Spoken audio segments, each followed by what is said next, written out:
नमो ज्ञानेश्वरा नमो ज्ञानेश्वरा। निवृत्ती उदारा सोपान देवा।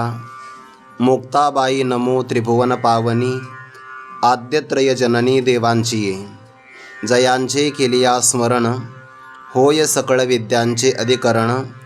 तेचे वंदो श्री चरण श्री गुरूंचे ते नमस्कारोनी आता। जेही आत्मबोधाची आवडी केली स्वर्ग संसाराची कोरोंडी। ते वाचूनी येथीची गोडी नेनती आणिक। कैवल्य साम्राज्य चक्रवर्ती विश्वमौली ज्ञानोबाराय सकल ब्रह्मनिष्ठ गुरुजनांच्या परमकृपेने श्री भगवती ज्ञानेश्वरीच्या 6व्या अध्यायाचा विचार आपण प्रारंभ केलेला आहे। ब्रह्मरसाचं पक्वन्न सेवन करायला मिळालं म्हणून संजय यांनी धृतराष्ट्राच्या समोर आपल्या पारमार्थिक भाग्याचं वर्णन केलं। पण धृतराष्ट्राला मात्र हे काही आवडलं नाही। त्याने संजयाला स्पष्ट सांगितलं, हे न पुसो तुते। संजया, मी तुला या बाबतीमध्ये काही विचारलंच नाही। या शब्दावरून धृतराष्ट्राच्या अंतकरणाचा वेध जो आहे तो संजयाने घेतला की या शब्दावरून कळालं, तया संजयायेने बोले रायाचे हृदय चोजवले। जे अवसरी आहे घेतले कुमारांची या। पुत्र वात्सल्याने हा मोहित झालेला आहे, त्यामुळे याला या प्रसंगाचं महत्त्व नाही। परंतु आपल्याला भगवंताचा संवाद श्रवण करायला मिळाला। संजयाला आनंद झाला आणि त्या आनंदातून गीतार्थाचं सार, विवेक सिंधूचं पार किंवा योग ऐश्वर्याचं जे भांडार 6व्या अध्यायाच्या रूपाने उघडलेलं आहे। ज्ञानोबा म्हणतात, साहित्याच्या चांगल्या अंगाने ते सांगितलं जाईल। आपणही चांगल्या प्रकारे चित्त देऊन ऐकावं। ज्या भाषेमध्ये आपण हे प्रतिपादन करणार, ज्ञानोबा म्हणतात, तो माझा शब्द अत्यंत साधा आहे, सरळ आहे, प्राकृत भाषेतला आहे, माझा मराठाची बोल आहे। परंतु कौतुकाने स्वर्गीय अमृतालासुद्धा नाद माधुर्य, रस माधुर्य आणि अमरत्व देण्याच्या बाबतीमध्ये सहज पैजेने जिंकून घेईल अशा प्रकारची रससंपन्न अक्षरं मी संपादन करीन। आणि या अक्षराचं सौंदर्य पाहिल्यानंतर 5 इंद्रिय अर्थात ज्ञानेंद्रिय आणि 6व्या क्रमांकाचं असणारं मन, या सर्वामध्ये शब्दावर सत्ता गाजविण्यासाठी किंबहुना शब्दाचा असणारी मालकी आपल्याकडे घेण्यासाठी परस्परामध्ये कलह लागेल। ऐका रसाळपणाची या लोभा की श्रवणीची होती जिभा। बोले इंद्रिया लागे कळंबा एकमेका। शब्द स्पर्श रूप रसगंध या 5 विषयाच्या ठिकाणी किंवा या 5 विषयाच्या ठिकाणी सामर्थ्य असणारं इंद्रिय असतात। इंद्रिय आपापल्या विषयाला ग्रहण करतात, पण शब्द मात्र सर्वांचं सारख्यापणाने समाधान करील असा शब्द सर्व इंद्रियाला आपापल्या भावाप्रमाणे संपूर्णपणाने बोधही संपादन करील, समजूत घालील, असंही ज्ञानोबांनी प्रतिपादन केलं। जो या शब्दाकडे पाहणारा आहे, अर्थात ज्याला शब्द पाहण्याची दृष्टी आहे आणि या शब्दातला भावही जो जाणू शकतो, अशा पाहत्या भावज्ञा पुरुषाला चिंतामणीचे गुण या शब्दातून आढळतील। आणि पुढे ज्ञानोबाराय या विषयाला विराम देऊन आता आपण निष्काम काम असणाऱ्या साधकांकरता या ग्रंथाच्या रूपाने काय तयार केलं त्याचं ज्ञानोबाराय स्पष्टीकरण सांगतात। 22व्या ओळीपासून या विषयाला प्रारंभ झालेला आहे। हा जो नूतन विषय आहे, या विषयामध्ये परमार्थाचा किंवा अध्यात्माचा जो श्रेष्ठ अधिकारी, त्या अधिकारी पुरुषाचं वर्णन केलेलं आहे। कसा आहे म्हणे तो अधिकारी? तो अधिकारी निष्काम काम आहे। त्याचं वर्णन आता 28व्या ओळीमध्ये पुढे येणारच आहे की तो अधिकारी आणि त्या अधिकाराची योग्यता जाणून ज्ञानोबा म्हणतात, बोलाची ताटे भली वरी कैवल्य रसे ओगरली। ही प्रतिपत्ती मिया केले निष्कामासी। इहलोकापासून ब्रह्मलोकापर्यंत अनुकूल असणारे सगळे भोग ज्याच्या समोर हात जोडून उभे आहे, पण त्यातला एकही भोग ज्याला भोगावासा वाटत नाही, त्या असणाऱ्या वृत्तीला वैराग्य म्हणतात किंवा तोच पुरुष निष्काम काम आहे। आणि त्याच्याकरिता शब्दांची चांगल्या प्रकारची ती ताटं ती सादर करून त्यामध्ये कैवल्य रसाचं पक्वान्न वाढलेलं आहे। आणि ही प्रतिपत्ती किंवा ही मेजवानी निष्काम पुरुषाकरता मी केले आहे. आता ज्याला हे पक्वान्न सेवन करायचं असेल त्या पुरुषाने हे प्रकाशामध्ये सेवन करावं. नियम भोजनशास्त्राचा आहे. प्रकाशाच्या माध्यमातूनच किंवा प्रकाशाचं साह्य असताना भोजन संपादन करावं.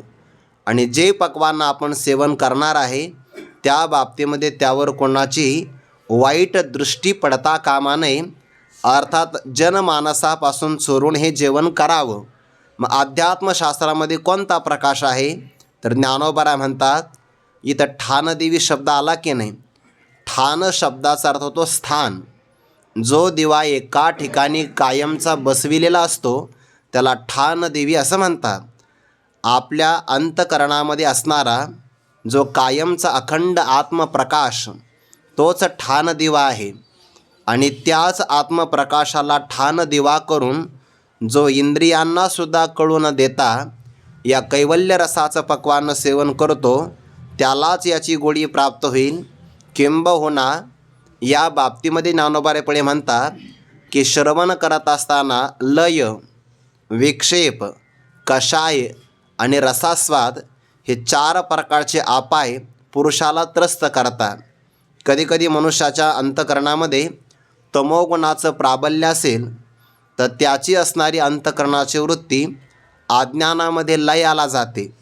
म्हणजे तो दिसताना समोरच्या व्यक्तीला जागा दिसतो पण त्याच्या आतमध्ये कोणताही शब्द कानातून प्रवेश नाही करत किंवा त्याला तंद्रा असं म्हणतो, निद्रा येते, त्यालाच लय म्हणतात. किंवा एखादा व्यक्ती जरी बसला तरी त्याची वृत्ती इथून बाह्य देशापर्यंत जाते आणि पुन्हा माघारी येते, याला विक्षेप असं म्हणतात. अंतकरणामध्ये काहीतरी विकाराचं प्राबल्य त्याला कषाय म्हणतात. आणि एखादा दृष्टांत सिद्धांताकरता प्रतिपादन केला तर सिद्धांत बाजूला राहतो, दृष्टांतामध्ये अंतकरणाची वृत्ती रंगून जाते, यालाच रसास्वाद असं म्हणतात. नाथ महाराजांनी भागवतामध्ये याचा बराच विस्ताराने विचार केला आहे. अगदी ध्यान असेल, श्रवण असेल, याच्यामध्ये सगळे प्रतिबंध करतात. आणि ते उपलक्षणाने ज्ञानोबा म्हणतात ते तर श्रवणाचे पांगे विन, श्रवणाच्या पंगिस्तपणा वाचून श्रोत्याला असं व्हावं लागेल हे मनाचे निजांगे भोगी जेगा. मनाच्या चांगल्या अंगाने हे भोगावं लागेल, दुसरा याला पर्याय नाही. किंवा शब्द हे माध्यम आहे, प्रबल प्रमाण आहे शब्दाचं. प्रत्यक्ष, अनुमान, शब्द, अर्थापत्ती, उपमान आणि अनुपलब्धी हे 6 प्रमाण आहेत. आणि यापासून यथार्थ ज्ञान होतं. म्हणून प्रमाज्ञानाचं जे करण त्याला प्रमाण असं म्हणतात. सगळ्यात प्रबल प्रमाण आहे शब्द प्रमाण. त्यामध्ये सुद्धा ज्यामध्ये मानवी बुद्धीमध्ये असणारा भ्रम, प्रमाद, कर्णापाटव आणि विप्रलिप्सा नावाचा दोष ज्या शब्दात येत नाही त्या शब्दाला अपौरुषेय शब्दराशी वेद असं म्हणतात. आणि शब्द जरी प्रबल प्रमाण असेल तरी तो सुद्धा शब्द प्रबल प्रमाण.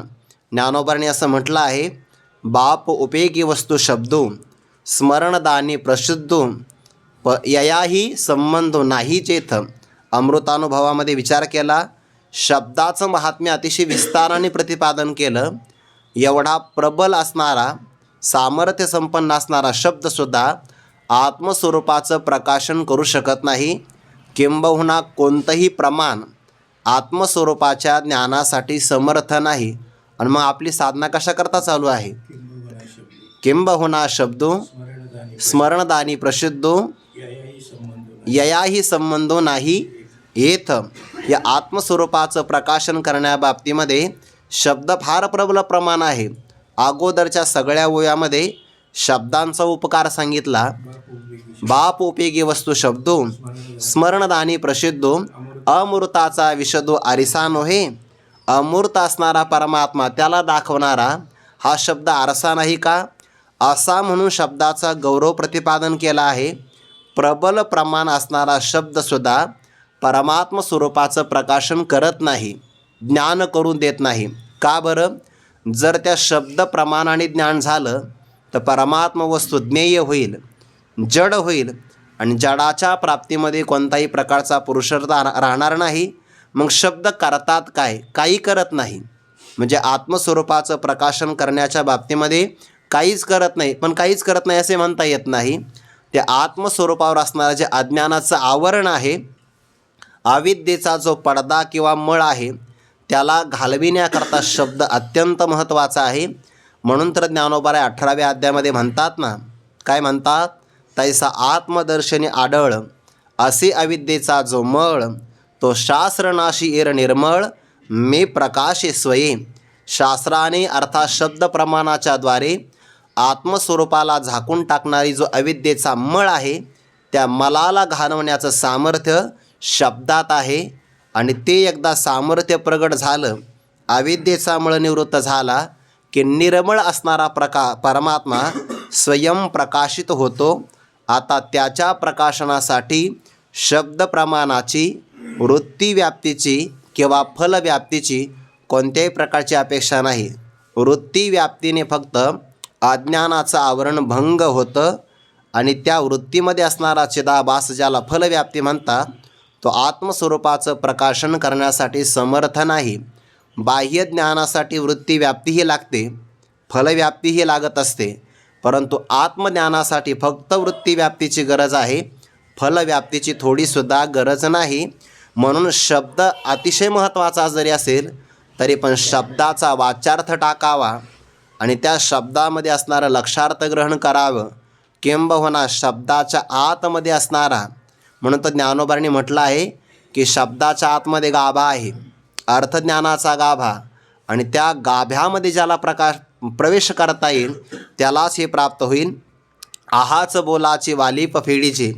वालीप म्हणजे आच्छादन, टरफल आपण ज्याला म्हणतो. शब्दाचं टरफल वरवर आहे, ते दूर करावं. आणि त्या साधकाने ब्रह्माची याची अंगाघडीचे. शब्दामध्ये वाच्यार्थ आणि लक्षार्थ दोन अर्थ असतात. वाच्यार्थाचा परित्याग करून लक्षार्थामध्ये असणारा अखंड ऐक्य आपण कायमच त्याचा विचार करतो. महावाक्यामध्ये अर्थात तत्वमसी महावाक्यामध्ये दोन पद आहे. एक आहे तत्पद, दुसरं आहे त्वमपद. तत्पदाचे दोन अर्थ आहे, वाच्यार्थ आणि लक्षार्थ आहे, दोन अर्थ. त्या वाच्यार्थामध्ये अर्थ आहे ईश्वर, लक्षार्थाचा अर्थ आहे ब्रह्मचैतन्य. त्वमपदालाही दोन अर्थ, वाच्यार्थ आहे जीव, लक्षार्थामध्ये आहे कुटस्थ चैतन्य. तर जीवाचं आणि ईश्वराचं म्हणजे वाच्यार्थामध्ये ऐक्य कधी घडू शकत नाही, पण कुटस्थ चैतन्याचं आणि ब्रह्मचैतन्याचं लक्षार्थामध्ये असणारं ऐक्य अखंड आहे, कायमचं. म्हणून शब्दाचा असणारा वाच्य भाग बाजूला टाकावा, शब्द बाजूला टाकावे, आणि शब्दाच्या आतमध्ये असणारा जो परमात्मा, ज्याला शब्दार्थ असं म्हणतात, त्या ब्रह्मचैतन्याशी आपण एकरूप होऊन जावं. ज्याला ब्रह्मस्वरूपाची प्राप्ती होते त्यालाच देश काल वस्तू परिच्छेदरहित असणारा आनंद किंवा सुख समाधान भोगायला मिळतं. मग सुखेसी सुरवाडीची सुखाची माझी, अतिशय समाधानाने सुखामध्ये उपभोग घ्यावा अशी हातवटी ज्ञानोबा सांगतात. ऐसे हळुवारपण जरी येईल, 26व्या क्रमांकाची ओवी आहे. या हळुवारपणासाठी नाजूकता किंवा सूक्ष्मता असा एक अर्थ होतो. ही सूक्ष्मता यावी लागेल. कोणती सूक्ष्मता? एकतर आत्मस्वरूपाचा प्रकाश याला ठाण देवी करून इंद्रियांना चोरून हे जेवावं लागतं. श्रवणाचा पंगिस्तपणा सोडावा लागतो. मनाच्या खऱ्या अंगाने हे भोगावं लागतं. शब्दाचं टरफल बाजूला साडावं लागतं. ब्रह्मस्वरूपाच्या अंगाने स्वतः व्हावं लागतं आणि सुखाने सुखामध्ये उपभोग घ्यावा लागतो. एवढ्या 7 गोष्टी जर घडल्या, याला सगळ्याला म्हणतात हळुवारपण जरी येईल. इतका हलकेपणा, नाजूकपणा किंवा सूक्ष्मता प्राप्त होईल. कारण उपनिषदामध्ये प्रमाण आलं आहे, हे परमात्म तत्व कोणाला प्राप्त होतं? दृश्यते त्वग्रया बुद्ध्या सूक्ष्मया सूक्ष्मदर्शिभिः. अत्यंत एकाग्र ज्याची बुद्धी आहे आणि सूक्ष्म जे विवेचन करू शकते, त्याच बुद्धीला हे प्राप्त होऊ शकतं, अन्य कोणालाही प्राप्त होणार नाही. रजोगुणाचा आणि तमोगुणाचा भाव असेल तर रजोगुणामध्ये चांचल्य असतं आणि तमोगुणामध्ये जाड्य असतं. ज्याच्याकडे आळस किंवा जाड्य तमोगुणाचा प्रभाव आहे, चंचलतेमध्ये विक्षेप असतो, रजोगुणाचं प्राबल्य आहे. रजोगुणाचा आणि तमोगुणाचा प्रभाव असेल तर ज्ञानच होत नाही. कारण ज्ञानासाठी वृत्ती सावध लागते. तमोगुणामुळे सावध होत नाही. रजोगुणामुळे एका जागेवर राहत नाही. ज्याच्यातून रजोगुणाचा आणि तमोगुणाचा प्रभाव निघून गेला आणि जे सत्वगुणाची वृत्ती आहे त्या वृत्तीमध्येच हे ज्ञान अभिव्यक्त होतं. म्हणून रजोगुणाचा चांचल्य आणि तमोगुणाची जडता निघून गेली आहे असं जे मन असतं त्या मनाच्या स्थितीला म्हणतात हळुवारपणा. ऐसे हळुवारपण जरी येईल तरीच हे उपयोगा जाईल. तरच आम्ही सांगितलेलं हे जे काही अध्यात्मज्ञान आहे, ही जे प्रतिपत्ती आहे तेव्हाच उपयोगाला जाईल. नाहीतर मग कसं होईल? एरवी जर असा हळुवारपणा आला नाही आणि एखादा व्यक्ती श्रवण करायला बसला तर त्याचा उपयोग होत नाही. बरं, गुरुवर्य डॉक्टर बाबा सांगत असतात, स्वामी महाराजांचं वाक्य आहे, दगड किती दिवस पाण्यात राहिला म्हणजे बोट चेपा होत असतो. काही धान्य जर आपण पाण्यामध्ये टाकलं ना तर ते धान्य अंकुरित होतं किंवा त्याच्यामध्ये काही नरमपणा येतो. हरभरे भिजू घातले काही काळाने ते भिजतात. नाही म्हणे तसे दगडही आपण भिजू घालू काही उपयोग त्याचा होणार नाही. दगड कितीही पाण्यामध्ये राहिला तर तो बोट चेपा होत नाही. तसं जर मनामध्ये रजोगुण तमोगुणाचा प्रभाव असेल तर या अध्यात्मज्ञानाचा उपयोग तेवढा होत नाही. वाया जाईल असं नाही, वाया नाही जाणार, पण त्याची उपयोगिता लगेच होणार नाही. जर प्रतिबंध निवृत्त झाला तर मग त्याची उपयोगिता लवकर फलीभूत होते. म्हणून एरवी आघवी गोष्टी होईल किंवा गोठी होईल मुकया बहिर्याची. ज्ञानोबांनी उदाहरण दिलं आहे, एखाद्या मुक्या पुरुषाने प्रवचन करावं आणि बहिऱ्या माणसाने ते कान देऊन ऐकावं. काय उपयोग आहे? मुक्या माणसाला बोलता येत नाही, फक्त अभिनय होईल. आणि बहिऱ्या माणसाला काही शब्द ऐकताच येत नाही, बहिऱ्याने ऐकावं आणि मुक्या पुरुषाने सांगावं. हे जसं वाया जाणारं आहे तसं जर हळुवारपणा अंतकरणाला आलाच नाही, ग्रहणाची योग्यता आली नाही तर याचा तेवढा उपयोग होणार नाही. हे ज्ञानोबा आहे. 6वा अध्याय महत्त्वाचा आहे, योगाचा विषय आहे. पुढे येतो शब्द अनुवादलो मी प्रसंगे. प्रसंग आला म्हणून अधिकार्याच्या विषयाचा ज्ञानोबांनी या ठिकाणी विस्तार केला आहे. एरवी ज्ञानोबा म्हणतात, सर्वांनी या हो काना मना जिनी देखो आवडे तो खाणी ब्रह्मविद्येची. हे जरी खरं असेल तर येत असताना सर्वांनी या, पण अधिकारी पुरुषाला हे लवकरात लवकर फलीभूत होतं. एरवी आघवी गोष्टी होईल मुकया बहिर्याची. हे शब्दे विन संवादीजे इंद्रियाने नता भोगीजे बोला आदी झोंबीजे प्रमेयासे. ज्ञानोबांनी उदाहरण दिलं आहे बरं का पहिल्या अध्यायामध्ये, तिथं पण हळुवारपणाचा आला आहे. हे शब्दे विन संवादीचे. एरवी संवादाकरता शब्द लागतो, पण हा संवाद असा आहे शब्दा वाचून याचा संवाद करावा. म्हणजे काय? शब्दाचा असणारा जो काही साधनाचा भाग आहे तो बाजूला टाकून त्या शब्दाच्या नंतर मनन घडावं, मननाच्या नंतर निधिध्यासन घडावं, तत्वम पदार्थ शोधनम व्हावं आणि एक संवाद शब्दाच्या माध्यमातून नाही मनाबरोबर आहे. तो का म्हणे होय मनाशी संवाद आपोलाचे वाद आपणाशी शब्दे विन संवादेचे इंद्रियाने नता भोगीचे. कारण हे अतिंद्रिय तत्व आहे. इंद्रियाला फक्त आपापले विषय कळू शकतात. इंद्रियाला आत्मस्वरूपाचा आनंद कधीच कळणार नाही. इंद्रियांना कळून न देता हे भोगावं, अर्थात सुखरूप होऊन राहावं. इथे काही भोग असा वेगळेपणाचा भोग्य भोगता भोग अशी त्रिपुटी यामध्ये लागत नाही. आणि बोला आदी झोंबीजे प्रमेयाशी. शब्दाच्या आतमध्ये प्रमेय असतो. प्रमेय अंतकरणावर आरूढ करण्यासाठी शब्द लागतात, पण अंतकरणाची योग्यता एवढी चांगली संपादन करावी की शब्दाचं फक्त प्रामाण्य असावं. ते शब्दाचं प्रामाण्य येण्याच्या अगोदरच अवस्था प्राप्त व्हावी. जसं की ज्ञानोबांनी म्हटलं आहे 13व्या अध्यायामध्ये, ज्ञानी पुरुषाच्या बाबतीमध्ये पुढा स्नेह पाझरे माघा चालती अक्षरे शब्द पाठी अवतरे कृपाधी. ज्ञानी पुरुषाच्या दृष्टीच्या समोर स्नेह पाझरतो, पुढा स्नेह पाझरे, मागून अक्षर चालतात, अगोदर कृपेचा वर्षा होतो, शब्द नंतर येतात. तथास्तु शब्द नंतर आहे, अगोदरच कृपा आहे. शब्द पाठी, पाठी म्हणजे नंतर, शब्द नंतर येतात आणि महापुरुषाची कृपा अगोदर प्राप्त होते. जशी ती कृपा अगोदर प्राप्त होते आणि शब्द नंतर येतात, तसं प्रामाण्य दाखवणारे शब्द प्रमाण नंतर यावं आणि साधकाला ब्रह्मभाव अगोदरच प्राप्त व्हावा, इतकी स्थिती महत्त्वाची आहे. हे संवाद कसा करावा या बाबतीमध्ये उदाहरण 2 दिले आहे बरं.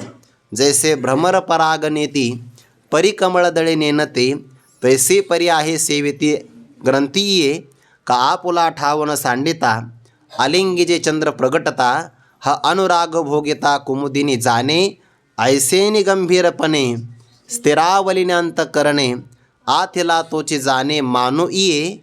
असं तिथं शब्द आहे ना, ऐसे हळुवारपण जरी येईल, तिथे पण हा हलकेपणा, हळुवारपणा म्हणजे मनाचा हलकेपणा, ज्याच्यामध्ये जाड्य नाही.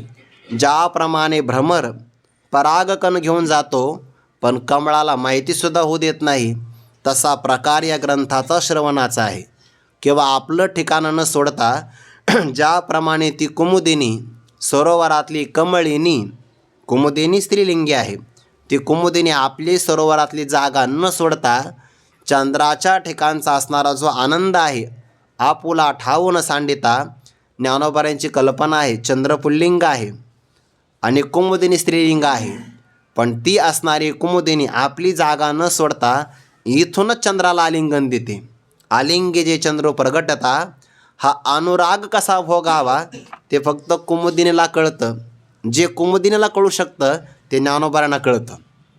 तिच्या अंतकरणातलं, देवाच्याच मनातलं काय, पशु पक्ष्यांच्या धृतराष्ट्राच्या सगळ्यांच्या मनातलं ज्ञानोबाऱ्या सांगतात. हा अनुराग भोगिता कुमुदिनी जाणे, ऐसेनी गंभीरपणे स्थिरावलीने अंतकरणे, आथिला तोचे जाणे मानू इये. हे जसं पहिल्या अध्यायामध्ये म्हटलं आहे तसं या अध्यायामध्ये म्हणतात, ऐसे हळुवारपण जरी येईल, जर तरची भाषा आहे बरं हे. ऐसे हळुवारपण जरी येईल, तरी नाही, तरीच चकार, तरच हे उपयोगाला पडेल. एरवी हळुवारपणा मनाला आला नाही, ज्या पुरुषाला शब्दाचं टरफल बाजूला करता आलं नाही, श्रवणाचा पंगिस्तपणा बाजूला सारता आला नाही, मनाच्या निजांगाने हे भोगावं हे जमलं नाही आणि आत्मप्रभेचा ठाण दिवा इंद्रियांना चोरून, इंद्रियांना न कळू देता इंद्रियांना चोरून ज्याला जेवता आलं नाही त्यालाही जमणार नाही.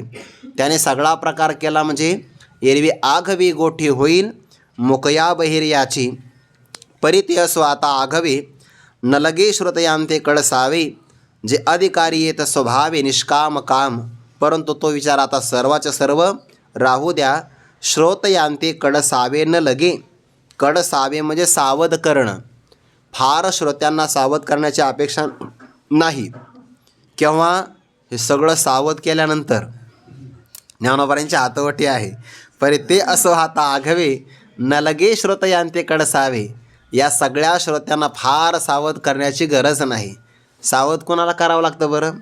जो बेसावध आहे त्या श्रोत्याला सावध करावं लागतं. ऐका, लक्ष द्या, पहा असं म्हणावं लागतं. भगवंताने 2-4 ठिकाणी म्हटलं असेल. ज्ञानोबाऱ्या मात्र प्रत्येक अध्यायामध्ये श्रोत्यांना म्हणतात. अर्थात महत्त्वाचा विषय आहे. नाथ महाराजांनी असं हे सावध करावं म्हणजे श्रोते बेसावध आहे असा अर्थ नाही बरं. भूमिका अशी आहे, तुम्ही सावध असाल म्हणजे माझ्याकडं पाहाल आणि माझ्याकडं पाहिलं की तुमची कृपादृष्टी तुम्हाला अपेक्षित असणारं व्याख्यान माझ्या मुखारविंदातून प्रगट करवून घेईल. याकरिता तुम्ही संत माझी आकडा, दिठीचा कराल बहुडा, तरी तुम्हा माने एवढा होईन मी. याकरिता हे सावध करणं आहे. नाहीतर श्री संत निवृत्ती प्रवृत्ती मांदियाळी सावध नाही असं आपल्याला म्हणता येणार नाही. ज्ञानोबाऱ्यांच्या समोर असणारी सगळी श्रोते उच्चतम अधिकाराची आहे. अर्जुनाची पांती या योग्यतेचे हे सगळे श्रोते आहे. म्हणून त्यांच्यासाठी नाही, पण त्या निमित्ताने आपल्याला सावध करणं आहे. न लगे श्रोतयांते कडसावे. का बरं? जे नामकारण अधिकारी येत स्वभावे निष्काम काम.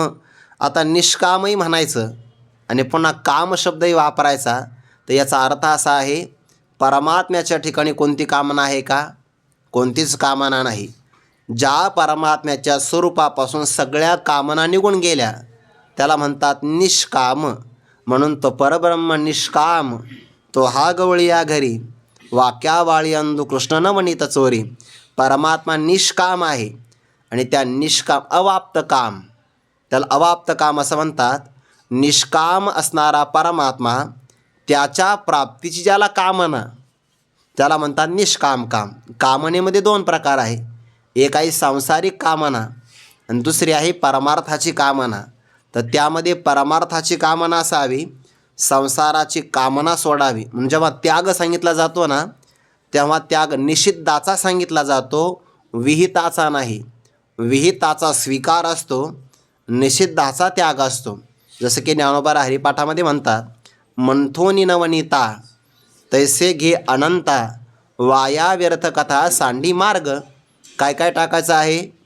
अनंता सांडी असं नाही, अनंता घे, वाया व्यर्थ कथा सांडी मार्ग. व्यर्थ मार्ग, व्यर्थ कथा यांचा परित्याग सांगितलेला आहे. म्हणून परमात्म प्राप्तीची जी कामना, त्या कामनेला काम असं म्हणता येत नाही, तो निष्काम काम आहे. नाहीतर आपण पाहिलं, व्यवहारामध्ये मनुष्य सावध राहतो आणि परमार्थामध्ये बेसावध. म्हणून का तुम्ही आज देवाच्या दर्शनाला आले नाही? निष्काम काम. देवाचं दर्शन करावं अशी माझ्या मनात कामनाच राहिली नाही म्हणे आता, असा त्याचा अर्थ नाही घ्यायचा. निष्काम आहे परमात्मा आणि त्याच्या प्राप्तीची ज्याला अपेक्षा, त्याला म्हणतात निष्काम काम. आणि तो या ठिकाणी स्वभावतः निसर्गतः परमार्थाचा अधिकारी आहे. आणि अधिकारी पुरुषालाच फळ मिळतं बरं, अनधिकारी पुरुषाला फळ मिळत नाही. म्हणून तर संत वाङ्मयातली भाषा अशी आहे, जे अधिकाऱ्याला कळतेच आणि अनधिकाऱ्याला अजिबात कळत नाही. व्यवहारामध्ये काही माणसं फार हुशार असतात, कोणत्याही क्षेत्रातलं त्यांना विचारा, त्यांना ते ज्ञान असतं. कोणतंही विचारा, त्या अगदी त्यांना जर आपण शिक्षणातलं विचारलं, शैक्षणिक धोरणं कळतात. राजकीय विचारलं, राजकारणातलं कळतं, व्यापारातलं कळतं, आंतरराष्ट्रीय घडामोडी काय होतात, त्यांचे भविष्यामध्ये होणारे परिणाम काय हेही त्यांना कळतं. सगळी त्यांना अगदी निसर्गाची सगळी हातवटी असते. असा बुद्धिमान असणारा एखादा पुरुष जर विचारसागराच्या, पंचदशीच्या, असा जर एखाद्या वेदांतशास्त्राच्या पाठाला आला, तर त्याला आल्याबरोबर डोळा लागतो. का बरं? त्याचं कारण आहे, त्याची बुद्धी व्यवहारामध्ये चांगली आहे, परमार्थामध्ये नाही लागत.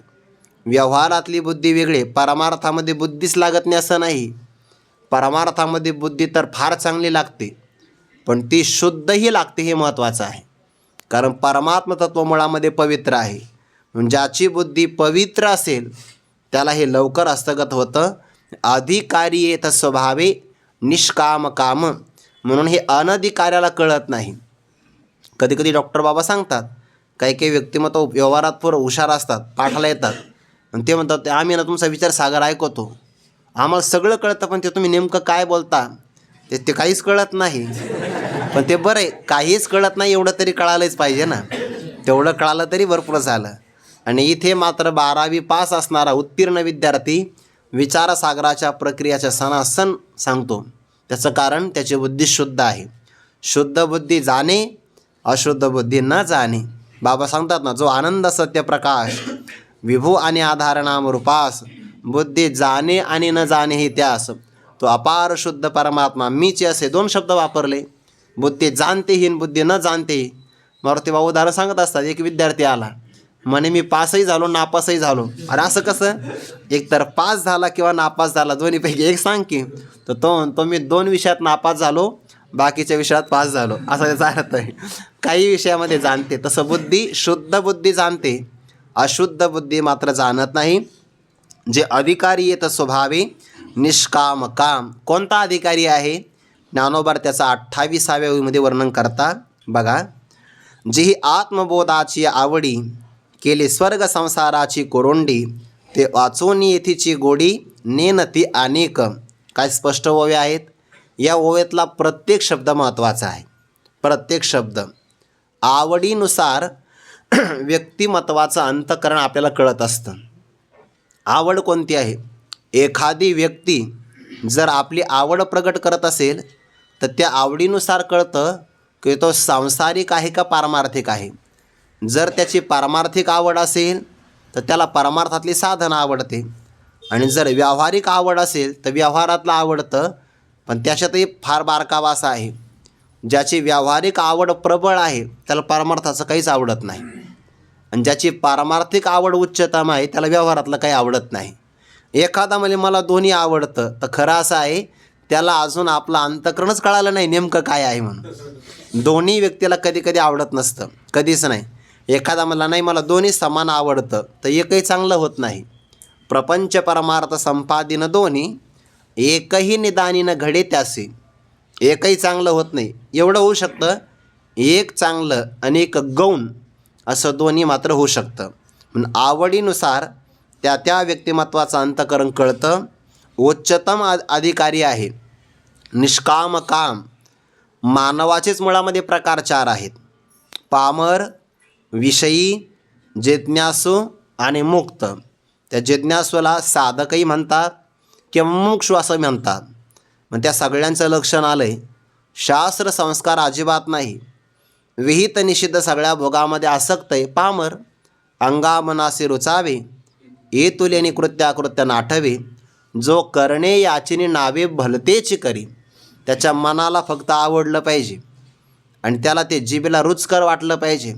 सगळं सेवन करतो तो, त्याला म्हणतात पामर. पामरापेक्षाही विषयी थोडा बरा आहे, कारण तो विहित भोगामध्ये आसक्त आहे. तो साधना करतो बरं, यज्ञ यागादी कर्मही करतो, पण त्याची दृष्टी मात्र दिव्य भोगावर आहे. म्हणती संसारी जन्मीचे. काय करायचं? यज्ञाधिक कर्म केजे. मग यज्ञाच्या माध्यमातून देवाची प्राप्ती. हे तो काय म्हणतो आहे? स्वर्गसुख भोगीचे मनोहर. आपल्या मनाला आकृष्ट करणारा जो स्वर्गातला भोग आहे ना, त्याला भोगावं. याच्या पलीकडे त्याला दुसरं काही वाटत नाही. पूर्वमीमांसक जे आहे ना, त्यांच्या असणाऱ्या सिद्धांतामध्ये स्वर्ग मिळणं हाच मोक्ष आहे. स्वर्गाला ते अंतिम साध्य मानतात. तो आहे विषयी पुरुष. हे दोघेसुद्धा परमार्थाचे अधिकारी नाही. 2 मात्र परमार्थाचे अधिकारी. एक आहे जिज्ञासू साधक, आणि ज्याला ते फल मिळालं तो आहे मुक्त महात्मा. मुक्त महात्मा आवडीनं चिंतन करेल, पण खरा अधिकारी मात्र साधक परमार्थाचा जिज्ञासू आहे. त्याला सत्शास्त्र श्रवण आणि सत्संगतीनं असं लक्षात आलं की आत्मस्वरूपाच्या व्यतिरिक्त सगळं चंचल विनाशी आहे. त्यामुळे या भोगामध्ये तो आसक्त होत नाही आणि त्याच्या मनात अपेक्षा कायमी उद्धार पावेन. उद्धाराकरता आत्मज्ञानाशिवाय पर्याय नाही. म्हणून तर उपनिषदाचं प्रमाण आहे ना, तम एव विदित्वा अतिमृत्युमेती नान्यहा पंथा विद्यते अयनाय. या परमात्म्याला जाणल्यानंतरच जीवात्मा मृत्यूचं उल्लंघन करतो, दुसरा त्याला पर्याय नाही. एखाद्या व्यक्तीने किती बाकीची साधना केली आणि परमात्म्याला जर आत्मत्वाने जाणलं नाही, तर त्याच्या पाठीमागचं मृत्यूचं बंधन चुकत नाही. मृत्यूचं उल्लंघन करण्यासाठी तम एव विदित्वा, त्या परमात्म्याला जाणूनच. एवकार सगळीकडे लावतात बरं का बाबा. तम एव विदित्वा एव मृत्युम अत्येति एव, असं सगळं एवकार म्हणजे चकार. त्या परमात्म्याला जाणूनच मनुष्य मृत्यूचं उल्लंघनच करतोच, असं चकार वापरतात. बाकी दुसरा त्याला पर्याय नाही. मृत्यूचं उल्लंघन करायचं असेल तर आत्मस्वरूपाच्या ज्ञानाशिवाय पर्याय नाही. म्हणजे आपल्याला आत्मबोध घडावा लागतो. तोही साधू पुरुषापासून प्राप्त व्हावा. साधुबोध झाला तो नुरोनिया ठेला, ठाईच मुराला अनुभव. कापुराची वाती उजळली ज्योती, ठाईची समाप्ती झाली जैसी. आत्मज्ञाना वाचून आपण बाकीचे कितीही प्रयत्न केले तरी पण आज तागायत आत्मज्ञाना वाचून कोणाचाही मृत्यू टळलेला नाही. ज्याला आत्मज्ञान प्राप्त झालं त्याच पुरुषाचे प्राण लोकांतराला जात नाही. अर्थात आगामी काळामध्ये त्याला जन्माला यावं लागत नाही. नस पुनरावर्तते. आणि भगवंतांनी पण हा भाव सांगितला ना, तेवी मजसे एकवट, जे झाले ज्ञाने चोखट, तया पुनरावृत्तीचे वाट मोडले का. ज्याप्रमाणे मिठापासून तयार केलेली हत्तीने, म्हणे इंद्राणीच्या पात्रामध्ये पाणी कमी आहे, हत्तीनीला स्नान घालायचं. मग ओवी ऐकली का तीर्थेची त्रिभुवनी, ते घडते समुद्र अवगाहनी. समुद्रामध्ये अवगाहन स्नान केलं की सगळे तीर्थ घडतात. मग काय करावं? त्या हत्तीनीला सर्व तीर्थाचा लाभ व्हावा स्नानाचा, यासाठी समुद्रामध्ये घेऊन गेला. आणि नियम असा आहे, नाभी प्रदेशा इतक्या पाण्यात गेल्यानंतर बुडी मारावी. आता माणसाची उंची किती, हत्तीनीची उंची किती मोठी. मिठापासून तयार केलेली हत्तीनी समुद्रामध्ये स्नानाला गेली. 10-5 मिनटं यथेच स्नान केलं. अर्ध्या तासाने अंग कोरडं करण्यासाठी बाहेर आली. घडेल का असं? घडणार नाही. कालवनाची कुंजरी सुदलिया लवण सागरी, होयच ना माघारी परती जैसी. मिठापासून तयार केलेली हत्तीनी ज्ञानोबारांचं उदाहरण आहे. समुद्रामध्ये गेली की पुन्हा मागं येत नाही. तेवी मजसी माझ्याशी एकवट, जीव ब्रह्मैक्य ज्ञान संपादन करुणा. शब्द बघा कसा आहे. तेवी मजसी एकवट, जे झाले ज्ञाने चोखट. जे चोखट ज्ञाने मजसी एकवट झाले, तया पुनरावृत्तीचे वाट मोडले गा. त्यांना पुन्हा पुन्हा जन्माला येण्याचा मार्ग बंद पडला. एवढं ज्ञानाचं महात्म्य आहे. आणि त्या ज्ञानाची ज्याला आवड आहे त्याला म्हणतात जिज्ञासू. ते ज्ञान पैगा बरवे, जरी मनी आधी जाणावे किंवा आणावे, तरी संताया भजावे सर्वस्वेसी. आत्मज्ञाना वाचून दुसरा पर्याय नाही. ज्ञाने विनयके वाचून ज्ञाने विनयके, उपाय करीशी जितुके, तीही गुंपसी अधिके रुखीये. मग अशा ज्ञानासाठी काय करावं? श्रीमद भागवतामध्ये प्रमाण आणि उपनिषदामध्ये प्रमाण आहे. 2 प्रमाण आले. जर आत्मज्ञान प्राप्त करायचं असेल तर त्याला 2च पर्याय आहे. 2 पर्याय म्हणजे एकतर भगवान परमात्म्याने दिलं तर, किंवा संत महापुरुषांनी दिलं तर. या दोघाच्या व्यतिरिक्त तिसरा पर्याय नाही. म्हणून तर म्हटलं आहे, तस्माद गुरुं प्रपद्येत जिज्ञासु श्रेय उत्तमं, शाब्दे परेच निष्णातं ब्रह्मण्युपशमाश्रयं. कोणाला लक्ष शरण जावं? तस्माद गुरुं प्रपद्येत, गुरूंची शरणागती करावी. कोण आहे तो शरणागती करणारा? जिज्ञासु, ज्याला उत्तमम श्रेय प्राप्त करायचं. आणि त्या गुरूंचं लक्षण सांगितलं, शाब्दे परेच निष्णातम, शब्द ज्ञानातही पारंगत आहे आणि ब्रह्मस्वरूपाचाही ब्रह्मनिष्ठ रूपाने अनुभव आहे. अशा महापुरुषांची शरणागती करावी. उपनिषदामध्ये पण असाच प्रमाण आहे बरं. शरण करावं. सगुरुमेवाभिगच्छेत समित पाणीही श्रोत्रियम ब्रह्मनिष्ठम. त्यांनी काय करावं?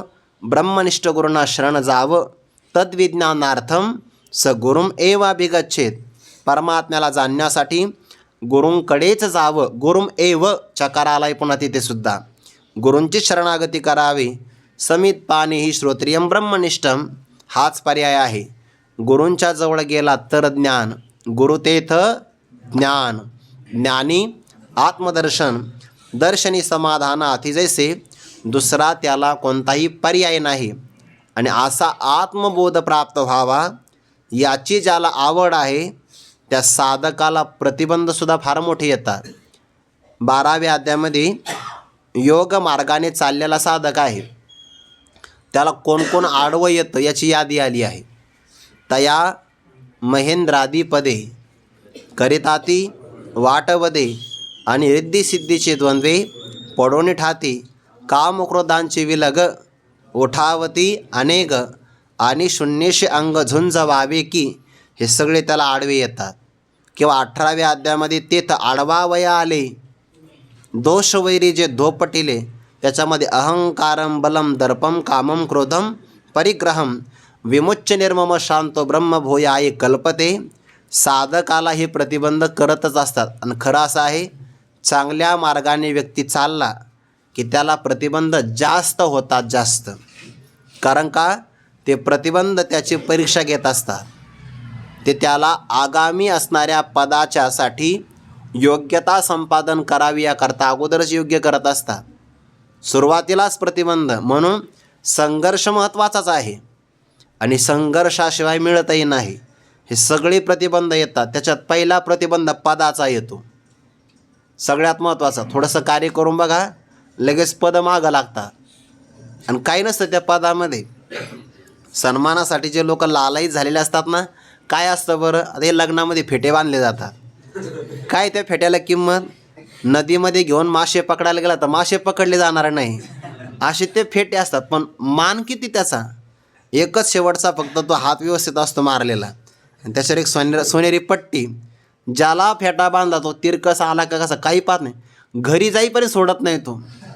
आणि डोकं किती का आवळे ना का डोके ना काही नाही. सन्मानाची अपेक्षा आहे. साधकाला पद समोर येतात, कोणते सामान्य पद नाही, हे गावातली पदं नाही, तंटामुक्ती वगैरे हे नाही, मोठे पद तया महेंद्रादी पदे, तालुक्याचा अध्यक्ष वगैरे हे काही पदं नाही.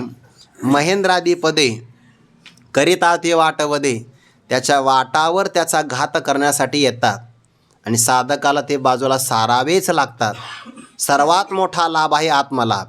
जो आत्मलाभासारिखे गोमटे काहीच न देखे, मनोनी भोग विषेखे. विशेष भोग आहे.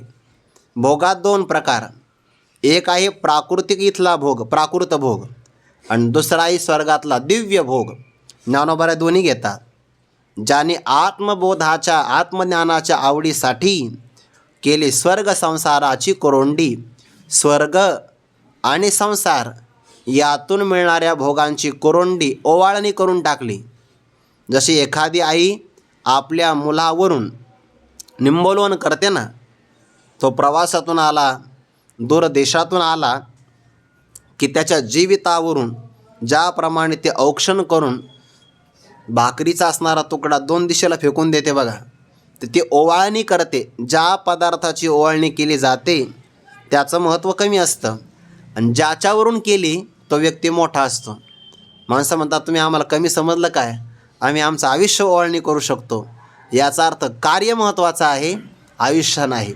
म्हणून हिंदवी स्वराज्याकरता आपल्या राष्ट्राच्या उभारणीसाठी असणाऱ्या महापुरुषांनी काय केलं, आपलं आयुष्य खर्च केलं. श्री गुरु बंडाता त्यांनी सांगितलं होतं बघा, आपल्या देशाच्या स्वातंत्र्यासाठी केलेला त्याग, शहीदांचा त्याग राजकारणातले लोक विसरले, आणि संप्रदायामध्ये संतांनी केलेला त्याग सांप्रदायिक लोक विसरले. म्हणून आवडणं ते खूप गोड वाक्य. म्हणून राजकीय लोकांना देशभक्तांचा त्याग कायम आठवला पाहिजे, आणि आपल्याला संतांनी केलेला त्याग आपल्या डोळ्यासमोर कायम राहिला पाहिजे. त्यागाशिवाय काहीच मिळत नाही. त्यांनी ओवाळणी केली आहे स्वर्गाची आणि संसार भोगाची, ते वाचूनी. ज्ञानोबा म्हणतात स्वर्ग आणि संसाराची जी ओवाळणी आत्मज्ञानासाठी करू शकतात ते वाचूनी, त्यांच्याशिवाय येथीची गोडी, या माझ्या ग्रंथाची गोडी नेनती आणिक. एवढा मोठा ज्ञानेश्वरीचा अधिकारी. बरं, ज्ञानेश्वरीचा अधिकारी सामान्य नाही. एखादा मला ज्ञानेश्वरी कळत नाही, बरं नका कळना, ऐकलं तर पाहिजे. नाही मला आवडतच नाही, मग आता पर्याय नाही. एखाद्या व्यक्तीला ऐकून कळत नसेल तर ठीक आहे, श्रद्धेनं ऐका, कधी ना कधी कळेल. पण ज्याला आयुष्यभरामध्ये हा ग्रंथ आवडतच नसेल तर मग त्याचा अधिकारी कमी आहे, मानावा लागेल, की मग तो याला श्रवणामध्ये पात्र होऊ शकत नाही. ते वाचून येथीची गोडी, याचा अर्थ काय, याच्यामध्ये गोडी आहे. गोडी आहे म्हणून तर आपण एवढ्या थंडीमध्ये येतो ना. आत्मसुखाची या गोडी या विटे जो का सकळ विषया, जयाच्या ठाई इंद्रिया मान नाही. आणि गोडीच लागली पाहिजे. गोडीशिवाय मनुष्याला करमत नाही. ज्याला गोडी लागली ना, कधी काही लोकांना गोडी लागली आहे पाठाची, तर ते द्वादशीला 7 वाजता इथं येतात, सुट्टी असेल तरी. का, ते पडिले वळण इंद्रिया सकळा. बरेच 4-5 जण असे होऊन गेले उदाहरणं, की ते इथं आले, मग त्यांना म्हणलं थांबा 8 वाजता आहे नाश्ता. नाही पाठ नाही तर मग नाश्ता नाही करायचा. एकनिष्ठ महात्मा आहे, नाही करणार. गोडी आहे, गोडी लागली की मनुष्याला बाकीचं काही आवडत नाही. गुरुवारी मारुती बाबा सांगत असतात, ते विद्यार्थ्याला कधी शाळा नाही आवडत. ते शाळा नाही आवडत, पण आईला वाटतं की तो शाळेत गेला पाहिजे. मग ती आई त्याला शाळेत घेऊन जाते, पेपरमिंटच्या गोळ्या नेते, आणि त्या मॅडमला सांगते माझा मुलगा फार चाप्टर आहे बरं. हो, तो कधी शाळेतून घरी निघून जाईल काही सांगता येत नाही. ते मी एक उदाहरण पाहिलं. 2 मुलं होते मित्र, एका गल्लीतले. शाळेत गेले, त्यांना शाळेत थांबायचं नव्हतं. त्या मॅडमनी कपाट उघडलं आणि कपाटातून हजेरीपट वाचूस तर हे 2 विद्यार्थी आवाज देईपर्यंत घरी पोहोचले. ते तसा हा चाप्टर आहे म्हणे, कधी शाळेतून निघून जाईल तुम्हालाही कळणार नाही. मग या मुलाला गोडी लागावी याकरता ह्या पेपरमिंटच्या गोळ्या घ्या. 4 तुम्ही खात जा, 2 त्याला देत जा. बाबांचा शब्द आहे. आता या मुलाला गोडी लागत नाही. तो मुलगा शाळेतून घरी येतो. घरी आल्यानंतर आता काय प्रक्रिया आहे? आता विद्यार्थी भाग्यवान आहे. आताच्या विद्यार्थ्याला दरवाजात गाडी येते घ्यायला. सुखार्थी आताचा विद्यार्थी, सुखार्थी म्हणजे अगदी घरापर्यंत गाडी, नाहीतर मग आईवडिलांना शाळेत पोचवावं लागतं. त्या मुलाला शाळा सुटल्यानंतर पुन्हा आणावं लागतं. सुखार्थी विद्यार्थी नसतो, विद्यार्थी सुखार्थी नसतो. म्हणून विद्यार्थीनं कुत सुखम सुखार्थीनं कुतो विद्या. म्हणून तर गुरुकुलामध्ये विद्यार्थी ठेवला जायचा ना पूर्वी. मातंग ऋषीच्या आश्रमात विद्यार्थी असायचे शबरी मातेच्या अगोदर. तर त्या विद्यार्थ्यांनी गुरुकुलासाठी काही लाकडं आणले. त्यांच्या घामातून जे थेंब पडले त्याच्यापासून त्या बगीच्यामध्ये फुलांचे वृक्ष तयार झाले, फुलझाडं. तर ते कधी सुकतही नव्हते आणि त्यातली फुलं कायम सुगंधित. सुकणे हा प्रकार नाही. मला विद्यार्थ्याकरता सांगायचं आहे. ज्या विद्यार्थ्याला शाळेची गोडी नाही, आता तर शाळामध्ये ती गाडी घ्यायला येते. थोड्या मागं जर गेलं तर मग गुरुजी एखादा विद्यार्थी घरी राहत असेल तर 4 विद्यार्थी पाठवायचे, उचलून घेऊन या, उचलून. आणि ते 4 म्हणजे काय? ते 4 म्हणजे कार्यकर्तेच. ते 4 म्हणजे अभ्यासात पुढं नसतात ते. ते अशा कार्यामध्ये नियोजक असतात र दुर्लभ. आणि ते 4 जण कोणालाही उचलून आणा. त्यांना जर म्हणजे एखादा म्हातारा माणूस त्यालाही उचलून आणते, मग ते विद्यार्थ्याला आणायचे. मग ती प्रक्रिया वेगळी आहे ना. हाताला पायाला धरायचं, तसा विद्यार्थी आणायचा. कशाला? शाळेत. आवड नाही बघा त्याला अगोदर, पण जर त्याला अभ्यासाची गोडी लागली तर आई त्याला आग्रह करते, जेवून घे आणि अभ्यास नंतर कर. सुरुवातीला त्याला गोडी नाही, पण गोडी लागली की मग मात्र तोच काय करतो? अभ्यासामध्ये तत्पर राहतो. हे जसं व्यवहारातलं उदाहरण आहे, तसं आत्मबोधाची आवड लागली की स्वर्ग आणि सांसारिक भोगाचा त्याग करतो. ज्ञानोबा म्हणतात, ज्याची एवढी मोठी त्यागाची तयारी आहे, स्वर्ग आणि संसाराची कुरोंडी करू शकतो. पैभव स्वर्गा उबगले, मुमुक्ष योग ज्ञाना वळघले, पुढती नयो या निघाले पैजा जेथ, किंवा ओलांडुनी ब्रह्मपदाचा कर्मकडा घाली ती मागा. संसाराची पाया पुढा पळती वितराग होडा, ओलांडुनी ब्रह्मपदाचा कर्मकडा घाली ती मागा. त्यांच्याशिवाय ही गोडी कोणाला बाकीच्याला कळणार नाही. यामध्ये गोडी आहे, रससंपन्नता आहे. ब्रह्मरस सुस्वादे अक्षरे गुंफिली, हे खरंच आहे, पण त्यागाशिवाय हे मिळणार नाही. स्वर्गाची आणि संसाराची भोगाची जर अपेक्षा असेल ना, तर त्याला यातला आनंद मिळणार नाही. आनंद नाही मिळणार. ते बगळे आणि राजहंस यांचं एक उदाहरण श्री गुरु चंद्रशेखर महाराजांच्या मुखारविंदातून आत्ता कार्तिकी वारीमध्ये ऐकलं. ते राजहंस पर्यटनाला फिरण्याकरता इथपर्यंत आले. आल्यानंतर बाकी सगळे राजहंस निघून गेले. एकाचा बिचाराचा वेग कमी होता, तो थांबला सरोवराच्या जवळ. सरोवराच्या जवळ गेल्यानंतर बाकीचे बगळे जमा झाले आणि त्यांनी त्याला विचारलं, म्हणे तू कोण? म्हणे मी राजहंस म्हणतात मला. कुठं राहतो? मानसरोवराला. काय खातो? मग त्याने सांगितलं, तिथे मी मोत्याचा चारा भक्षण करतो. ते बगळे म्हणले, काय मोत्याचा चारा? अरे आमच्या सरोवरामध्ये जेव्हा शिंपले सडतात आणि त्या शिंपल्यामध्ये खेकडे जाऊन राहतात, तो खेकडाही मरतो. असे काही खेकडे आहे का तिथं? अरे मानसरोवरामध्ये खेकडे मिळतील कसे? त्या राजहंसाने त्याला आमंत्रण दिलं की कधीतरी मोत्याचा चारा खाण्यासाठी तिथं या. तो मला तिथं जर असे शिंपले मिळत नसेल तर येऊन फायदा का? याच्या आतमध्ये बाकीची गोडी आहे, त्याला मोत्याच्या चाऱ्याचा आनंद मिळणार कसा? तसं स्वर्ग आणि संसाराच्या भोगाची ज्याला गोडी आहे त्याला आत्मबोधाची गोडी काय कळणार आहे? जो जेथीचे गौरव नेणे तयाशी ते भिंगुळवाने, म्हणून अप्रसंगतेने तो म्हणावा की. जो ज्या ठिकाणचं महत्त्व जाणत नाही त्याला ते भयानक वाटत असतं. काही लोक आळंदीमध्ये येतात, आता काय अडचण काय बरं? राहायला धर्मशाळा, सकाळी नाश्ता, दुपारी कीर्तन झालं की जेवण, संध्याकाळी जेवण, काहीच नाही ना. पण काही माणसं म्हणतात, नाही इथं माझं आहे ना पाठ दुखते इथं आल्यानंतर, कारण तिकडं ते क्विंटल पोते उचल्याची सवय, इथं नाही कर्म त्या. एखाद्याला म्हणलं तुला दिवसाला 1000 रुपये देतो, तर फार जाता आठवडाभर राहील एखादा व्यक्ती. मग त्याला सकाळी स्नान करायचं, प्रदक्षिणान दर्शन, 7 वाजता पाठाला यायचं, नाही जमणार म्हणतात ते वाचूनही तिची गोडी नेणं ते अनेक. स्वर्ग आणि संसाराची ओवाळणी करू शकतो असं एखादं उदाहरण आहे का? शास्त्रामध्ये उदाहरण आलं आहे, पण ते उदाहरण आज नाही, ते आपण उद्या पाहू. पुंडलिक वरदारी विठ्ठल श्री ज्ञानदेव तुकाराम मौली ज्ञानेश्वर महाराज की जय. जगद्गुरु तुकाराम महाराज की जय. सद्गुरु जोग महाराज की जय.